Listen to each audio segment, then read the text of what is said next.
ಒಂದು ಊರಿನಲ್ಲಿ ಶಿವರಾಮ್ ಮತ್ತು ಅವರ ಪತ್ನಿ ಕಾವ್ಯ ಎಂಬುವರು ಒಂದು ಕುಟುಂಬದಲ್ಲಿ ಬಹು ಸಂತೋಷದಿಂದ ಬದುಕುತ್ತಿದ್ದಾರೆ. ಶಿವರಾಮ್ ದಿನಪೂರ್ತಿ ಕೂಲಿ ಕೆಲಸ ಮಾಡಿ ಮನೆಯ ಸಾಗಾಣಿಕೆಯ ಹಣ ಸಂಪಾದಿಸುತ್ತಿದ್ದ. ಅವರಿಬ್ಬರಿಗೂ ವಿವಾಹವಾದುದು ಸುಮಾರು 2 ವರ್ಷಗಳಾಗಿತ್ತು. ಆದರೆ ಅವರಿಗೆ ಯಾವುದೇ ಮಕ್ಕಳಿಲ್ಲದ ಸ್ಥಿತಿ ಇತ್ತು. ಒಂದು ದಿನ ಅಕಸ್ಮಾತ್ ಶಾಂತಿ ರಾಮಕೃಷ್ಣ ಮನೆಗೆ ಬಂದು ಆತನಿಗೆ ಖುಷಿಯ ಸುದ್ದಿಯನ್ನು ನೀಡಿದಳು. ನಾನು ತಾಯಿಯಾಗಿದ್ದೇನೆ. ಹೌದು, ನಾನು ನಿಜವಾಗಿಯೂ ತಾಯಿಯಾಗಿರುವೆ. ರಾಮಕೃಷ್ಣ ಆ ವಿಷಯ ಕೇಳಿ ಎಷ್ಟೋ ಖುಷಿಪಟ್ಟನು ಮತ್ತು ಆ ರಾತ್ರಿ ತಕ್ಷಣವೇ ಸ್ವೀಟ್ ತರುವುದಕ್ಕೆ ಹೊರಟನು. ಆದರೆ ಅವನು ಅಂಗಡಿ ತಲುಪಿದಾಗ ಎಲ್ಲ ಸ್ವೀಟ್ ಅಂಗಡಿಗಳು ಮುಚ್ಚಲ್ಪಟ್ಟಿದ್ದವು. ಶಿವರಾಮ್ ನಿರಾಶೆಯಿಂದ ಮನೆಗೆ ಹಿಂದಿರುವಾಗ ಒಂದು ಮರದ ಕೆಳಗೆ ಕುಳಿತಿರುವ ಒಂದು ದೆವ್ವ ಅವನಿಗೆ ಕಾಣಿಸುತ್ತದೆ. ಅವಳು ಜಿಲೇಬಿ ತಿನ್ನುತ್ತಾ ಇದ್ದಾಳೆ. ಶಿವರಾಮ್ ಆ ದೆವ್ವವನ್ನು ನೋಡಿದಾಗ ತುಂಬಾ ಭಯಪಡುತ್ತಾನೆ. ಆದರೆ ಅವನು ಆಶ್ಚರ್ಯಚಕಿತನಾಗುತ್ತಿದ್ದಾನೆ. ಏಕೆಂದರೆ ದೆವ್ವ ಒಬ್ಬಳು ಜಿಲೇಬಿಯ ರುಚಿಯನ್ನು ಆನಂದಿಸುತ್ತಿದ್ದಾಳೆ. ಆ ದೆವ್ವದ ಪಕ್ಕದಲ್ಲಿ ಇನ್ನೂ ಬಹಳಷ್ಟು ಜಿಲೇಬಿಗಳು ಇಟ್ಟಿದ್ದವು. ಏ ಮನುಷ್ಯನೇ, ನೀನು ನನ್ನನ್ನು ಅಷ್ಟು ಕಣ್ಣಾರಿ ಏನಕ್ಕೆ ನೋಡ್ತಾ ಇದ್ದೀಯಾ? ಇಲ್ಲ, ಅಂಥದ್ದೇನೂ ಇಲ್ಲ.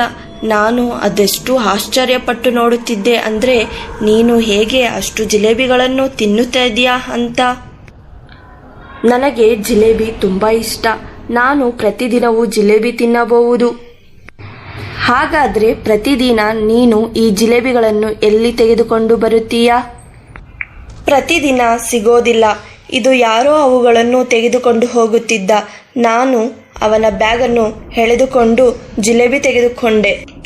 ಓ ಸರಿ, ನಾನು ಕೂಡ ಅಲ್ಲಿ ಹೋಗಿ ಜಿಲೇಬಿ ತೆಗೆದುಕೊಂಡು ಕಾವ್ಯಗೆ ತಂದು ಕೊಡಬೇಕೆಂದು ಯೋಚಿಸುತ್ತಿದ್ದೆ. ಯಾರು ಈ ಕಾವ್ಯ? ನನ್ನ ಹೆಂಡತಿಯ ಹೆಸರು ಕಾವ್ಯ.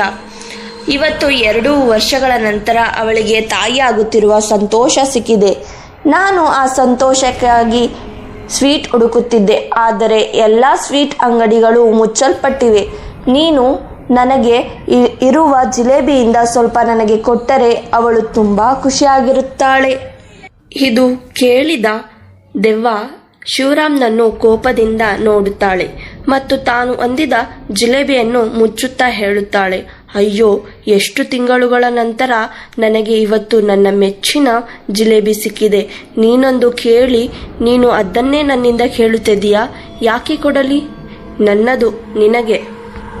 ಶಿವರಾಮ್ ಕಾವ್ಯನ ಬಗ್ಗೆ ತಾಳ್ಮೆಯಿಂದ ಹೇಳುತ್ತಾನೆ, ಅಯ್ಯ, ನೀನು ನನಗೆ ಈ ಜಿಲೇಬಿಯಿಂದ ಸ್ವಲ್ಪ ಕೊಟ್ಟರೆ ಪ್ರತಿದಿನ ನಾನೇ ನಿನಗೆ ಜಿಲೇಬಿ ತಂದು ಕೊಡುತ್ತೇನೆ. ಇದು ಕೇಳಿದ ದೆವ್ವ ಖುಷಿಯಿಂದ ನಗುತ್ತಾಳೆ. ಸ್ವಲ್ಪ ಜಿಲೇಬಿಗೆ ಬದಲಾಗಿ ಪ್ರತಿದಿನ ನನಗೆ ಜಿಲೇಬಿ ಸಿಗುತ್ತದಾ ಅಂತ ಆಕೆ ಒಪ್ಪುತ್ತಾಳೆ. ಅವಳು ಸ್ವಲ್ಪ ಜಿಲೇಬಿಯ ಬದಲಾಗಿ ಪ್ರತಿದಿನ ಜಿಲೇಬಿ ಸಿಗುತ್ತದೆ ಎನ್ನುವ ಚಿಂತೆಯಲ್ಲೇ ದೆವ್ವ ತುಂಬಾ ಖುಷಿ ಪಡುತ್ತಾಳೆ.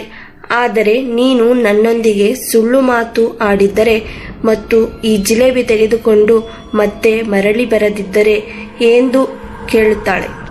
ಆ ವಿಚಾರವನ್ನು ದೆವ್ವ ಇಷ್ಟು ಸಮಯ ಗಂಭೀರವಾಗಿ ಯೋಚಿಸುತ್ತಾಳೆ. ನಂತರ ರಾಮಕೃಷ್ಣನ ಮಾತು ನಂಬಿ ಅವನಿಗೆ ಜಿಲೇಬಿ ಕೊಡುತ್ತಾಳೆ. ಶಿವರಾಮ್ ಆ ಜಿಲೇಬಿ ಪಡೆದು ತುಂಬಾ ಸಂತೋಷ ಪಡುವನು. ಆನಂದದಿಂದ ಮನೆಗೆ ಹಿಂತಿರುಗಿ ಕಾವ್ಯ ಕಾವ್ಯ ಎಂದು ಕೂಗುತ್ತಾನೆ. ಹೌದು, ನಾನು ಬಂದೆ. ಅಯ್ಯೋ ವಾವ್, ಜಿಲೇಬಿ, ಬೇಗ ಕೊಡು ನನಗೆ. ಹೌದು, ತಿನ್ನು, ನಿನಗಾಗಿಯೇ ನಾನೊಂದು ಎಷ್ಟು ಕಷ್ಟಪಟ್ಟು ತಂದಿದ್ದೇನೆ. ಏನು ಕಷ್ಟಪಟ್ಟು ಅಂದ್ರೆ ಏನಾಯ್ತು? ಏನಿಲ್ಲ, ಹಾಗೇನೆ ಹೇಳಿದ್ದೆ.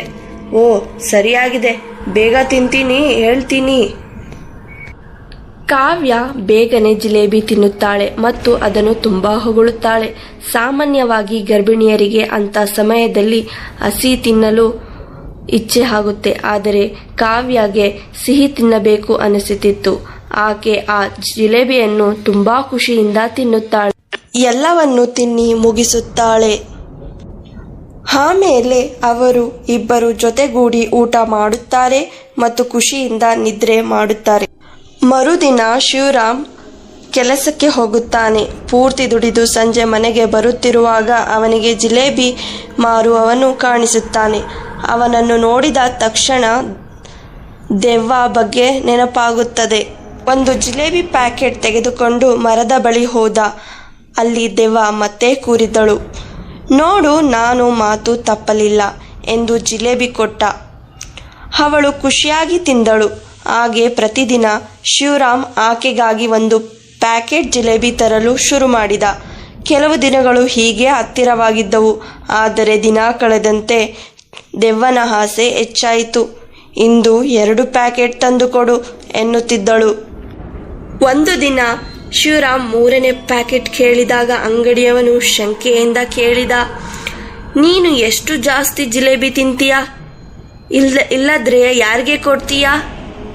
ಶಿವರಾಮ್ ಸತ್ಯವನ್ನು ಹೇಳಲಾರದೆ ಸುಳ್ಳು ಹೇಳಿ, ಆದರೆ ಆ ರಾತ್ರಿ ದೆವ್ವನ ಉಗ್ರಕೋಪದಿಂದ ಕಣ್ಣಿಗೆ ಕಂಡಳು. ನೀನು ನನ್ನನ್ನು ಮೋಸ ಮಾಡ್ತೀಯಾ? ನಿನಗೆ ನಾನು ಎಂಥ ದೊಡ್ಡ ಉಪಕಾರ ಮಾಡಿದ್ದೇನು?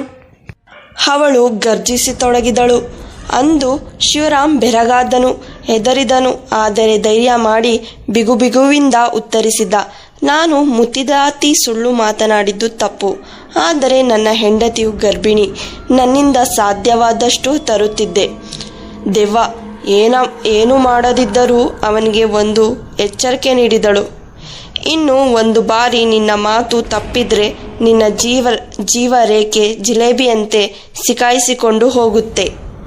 ಅದಾದ ನಂತರ ಶಿವರಾಮ್ ಪ್ರತಿದಿನ ಜಿಲೇಬಿ ತರುವ ಕೆಲಸವನ್ನು ನಿಲ್ಲಿಸಿದ. ತನ್ನ ಹೆಂಡತಿಯ ಆರೋಗ್ಯವನ್ನು ಮೊದಲಿಗೆ ನೋಡಬೇಕು ಎಂದು ನಿರ್ಧರಿಸಿದ.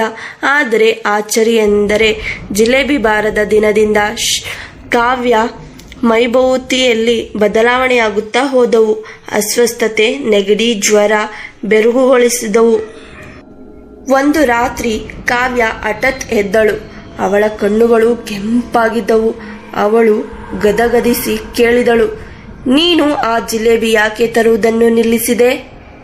ಶಿವರಾಮ್ ಬೆರಗಾದನು.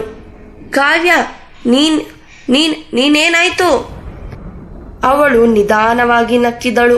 ಆದರೆ ಅದು ಕಾವ್ಯನ ನಗು ಇರಲಿಲ್ಲ, ಅದು ದೆವ್ವದ ನಗು. ನಾನು ತಾನೇ ಕಾವ್ಯ ಅಲ್ಲ, ನಾನು ಆ ಜಿಲೇಬಿ ದೆವ್ವ. ಶಿವರಾಮ್ ಬೆಚ್ಚಿಬಿದ್ದನು. ಅವನ ಮುಂದೆ ಅವಳ ಮುಖ ಬದಲಾಗತೊಡಗಿತ್ತು. ಕಪ್ಪು ಕತ್ತಲೆ ಬಣ್ಣ, ಕೆಂಪು ಕಣ್ಣು, ಹಲ್ಲುಗಳು ದಪ್ಪ. ನೀನು ಮಾತು ತಪ್ಪಿದೆಯೇ? ಈಗ ನಿನ್ನ ಮಗ ಹುಟ್ಟುವುದಿಲ್ಲ. ನಾನು ನಿನ್ನಿಂದ ಅದನ್ನು ಕಿತ್ತುಕೊಳ್ಳುತ್ತೇನೆ. ಆ ಕ್ಷಣದಲ್ಲಿ ಶಿವರಾಮ್ ಏಕವಚನದಿಂದ ದೇವರನ್ನು ಪ್ರಾರ್ಥಿಸಿದ. ದಯಮಾಡು ದೇವರೇ, ನನ್ನ ತಾಳ್ಮೆ ಪರೀಕ್ಷಿಸಬೇಡ. ಏನೋ ಒಂದು ಪ್ರಕಾಶ ಕಿರಣ ದಾರಿ ಮಾಡಿ ಬಂದು ಕಾವ್ಯನ ಶರೀರದಿಂದ ಆ ದೆವ್ವನ ಶಕ್ತಿ ಹೊರ ಬಂದಿತು. ದೆವ್ವ ಗರ್ಜಿಸಿ ಮರದ ಕಡೆಯಕ್ಕೆ ಹಾರಿತು. ಸ್ವಲ್ಪ ದಿನಗಳ ನಂತರ ಕಾವ್ಯ, ಅಯ್ಯೋ ನನಗೆ ನೋವಾಗುತ್ತದೆ, ಯಾರಾದರೂ ನೆರವಿಗೆ ಬನ್ನಿ ಎಂದು ಕೂಗುತ್ತಿದ್ದಾಳೆ. ಶಿವರಾಮ್ ತಕ್ಷಣವೇ ಕಾವ್ಯನನ್ನು ಆಸ್ಪತ್ರೆಗೆ ಕರೆದೊಯ್ದನು. ಅಲ್ಲಿ ಕಾವ್ಯ ಒಂದು ಮುದ್ದಾದ ಹೆಣ್ಣು ಮಗುವಿಗೆ ಜನ್ಮ ನೀಡಿದಳು. ಶಿವರಾಮ್ ತನ್ನ ಮಗಳ ಮುಖವನ್ನು ನೋಡಿ ತುಂಬಾ ಸಂತೋಷಪಟ್ಟನು. ಆದರೆ ಕಾವ್ಯ ಇನ್ನೂ ಶಿವರಾಮ್ನ ಮಾತುಗಳಲ್ಲೂ ಕೇಳಲು ಸಿದ್ಧರಿರಲಿಲ್ಲ. ಬಹಳ ಕಷ್ಟಪಟ್ಟು ಶಿವರಾಮ್ ಕಾವ್ಯಗೆ ಎಲ್ಲ ವಿವರವನ್ನು ವಿವರಿಸುತ್ತಾನೆ. ಅಂದು ರಾತ್ರಿ ನೀನು ನಾನೇ ತಾಯಿಯಾಗ್ತಾ ಇದ್ದೀನಿ ಅಂತ ಹೇಳಿದ ಮೇಲೆ ನಾನು ನಿನಗಾಗಿ ಸ್ವೀಟ್ ತರಲಿಕ್ಕೆ ಹೋದೆ. ಆದರೆ ಎಲ್ಲ ಅಂಗಡಿಗಳು ಮುಚ್ಚಲ್ಪಟ್ಟಿದ್ದವು. ಆಗ ನಾನೊಂದು ಮರದ ಕೆಳಗೆ ಒಬ್ಬ ದೆವ್ವನನ್ನು ಜಿಲೇಬಿ ತಿಂತಾ ಇರೋದನ್ನು ನೋಡಿದೆ. ಅವಳು ನನಗೆ ನಿನಗಾಗಿ ಜಿಲೇಬಿ ಕೊಟ್ಟಳು. ಆದರೆ ಒಂದು ಷರತ್ತು ಇತ್ತು, ಅವಳು ದಿನವೂ ಜಿಲೇಬಿ ತಿನ್ನಬೇಕು ಎಂದು. ಆ ದೆವ್ವನಿಗೆ ಜಿಲೇಬಿ ಮೇಲೆ ಭಾರಿ ಆಸೆ ಇತ್ತು. ದಿನಾಗಲೂ ದೆವ್ವಕ್ಕೆ ಜಿಲೇಬಿ ತಂದು ಕೊಡುತ್ತಿದ್ದೆ. ಶಿವರಾಮ್ ಮತ್ತೆ ಕಾವ್ಯ, ಪಾಪು ಎಲ್ಲರೂ ಒಂದಾದರು.